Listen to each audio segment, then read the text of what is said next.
Hi everyone, in this video we are going to talk about the builder for our fish pond in the game Abyss. If you are not familiar with this update, you definitely should check it out, because it's insanely cool update that solves the grinding problem in the game.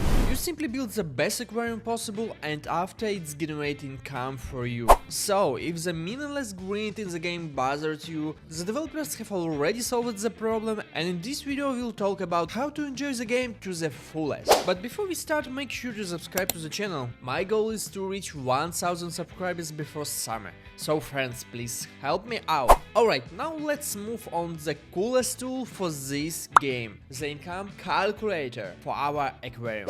By the way, I will leave the link to the calculator under the video, and let's do a full breakdown of how to use it, how to fill it out, and how to compare profits. I also show you how to recognize a top tier fish in case you don't want to open the spreadsheet every time.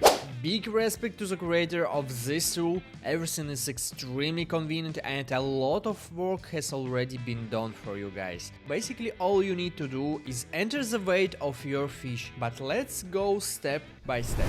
First, when you open the link, the first thing you need to do to be able to edit the table is create your own copy. To do this, go first to the file tab, then click make a copy, rename the file and press create. Now we have our own spreadsheet where we can edit the variables.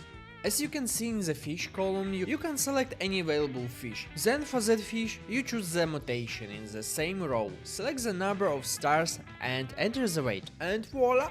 The table already calculates your income per hour and also shows the total price of that fish. And pay attention here guys, just because a fish is expensive doesn't mean it will generate better ROI than a fish with a lower base value. For example, I have this legendary fish with a mutation, its price is higher than the price of the second fish, but the price and amount of ROI produced per hour are actually lower than fish number 2. That's because the base price of the fish itself is lower, but the price of its ROI is higher than average, for example due to the rarity of the mutation.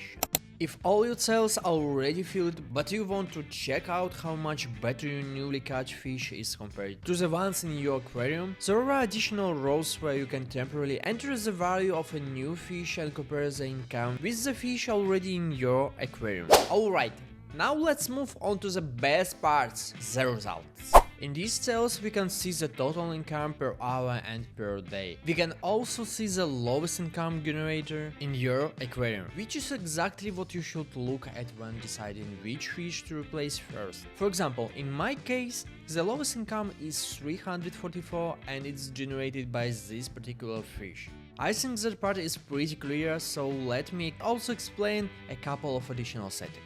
Artifact and race bonuses. When we enter them, the table calculates our new income after selling. And here we can also add our upgrade level, which affects the X generating speed. By the way, if you don't know which upgrades you should level first, I'm already explaining that in another my video. The link should pop up on your screen now and it will also be in the description. The last variable you can enter is feed. But since you probably won't keep feeding fish for a full 24 hours, this value might not always calculate perfectly. As you can see, most of my income comes from tuna and one-eyed fish. And that is it for today guys. Build your best version of the fish pond, enjoy the game, and of course subscribe to my channel because we can do it all of this together. Take care everyone and I'll see you in the next video.